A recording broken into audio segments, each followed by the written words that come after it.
ఎడారిలో సెలయేర్లు జూలై 4వ తేదీ. మనము కట్టుటకు పూనుకొందము రండి. నెహెమ్యా గ్రంథము 2వ అధ్యాయము 18వ వచనం.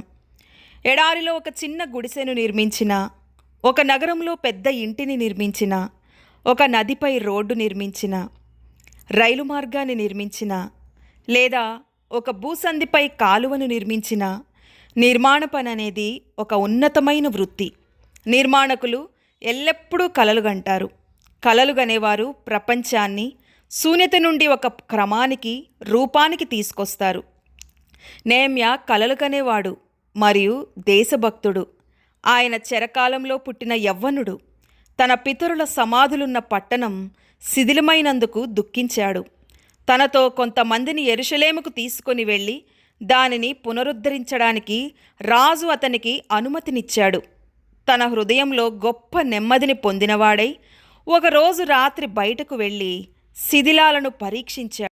ఆ తరువాత ఆ ప్రాచీన శిథిలాలలోనే నివసిస్తున్న పేద యూదులను ఒక దగ్గరకు పిలిచి, రండి, మనము యెరూషలేము గోడలను తిరిగి నిర్మిద్దాం అని చెప్పాడు. ప్రజలు నిద్రలో నుండి మేల్కొన్న వారి వలె మనమందరం లేచి దీనిని నిర్మిద్దాం అని సమాధానమిచ్చారు. కాబట్టి పునరుజ్జీవించబడిన హృదయాలతో పనిచేయడానికి వెళ్ళారు. మన ప్రభువు తన శరీరాన్ని గురించి, ఈ దేవాలయమును పడగొట్టబడి 3 దినములలో దాని లేపుదునని చెప్పాడు. యోహాను సువార్త 2వ అధ్యాయము 19వ వచనం. ఒకవేళ నెహెమ్యా యెరూషలేమును తిరిగి నిర్మించకుంటే అది ప్రపంచ చరిత్రను పెద్దగా మార్చేది కాదు. తరువాత ఎవరో ఆ పనిని చేసేవారు. కానీ యేసుక్రీస్తు తన వాడిపోయిన, కుచించుకుపోయిన, రక్తహీనత శరీరాన్ని తిరిగి నిర్మించుకుంటే అది ఎంతటి మార్పును కలిగించేది. ఎక్కడా క్రైస్తవ సంఘాలు ఉండేవి కాదు. ఎందుకంటే సంఘాలు పునరుద్ధానుడైన క్రీస్తుపై నిర్మించబడ్డాయి. అది ఆదిమ క్రైస్తవులు కలిగి ఉన్న గొప్ప అతిశయం. అదే మిగిలిన మతాలన్నిటి నుండి క్రైస్తవ్యాన్ని వేరు చేసింది. ఇప్పటికీ చేస్తూనే ఉంది. ఈ సంఘటన జరిగిన కొన్ని సంవత్సరాలకు తన సువార్తను రాసిన మత్తయి ఈ మాట యూదులలో వ్యాపించి ఇప్పటికీ ప్రసిద్ధమాయెను అని చెప్పాడు. ఇది సర్వసాధారణమైన జ్ఞానం. పునరుద్ధానాన్ని ఎవ్వరూ ప్రశ్నించలేరు. ఏ వ్యక్తి అయినా దీనిని ఇప్పుడెందుకు ప్రశ్నిస్తాడు?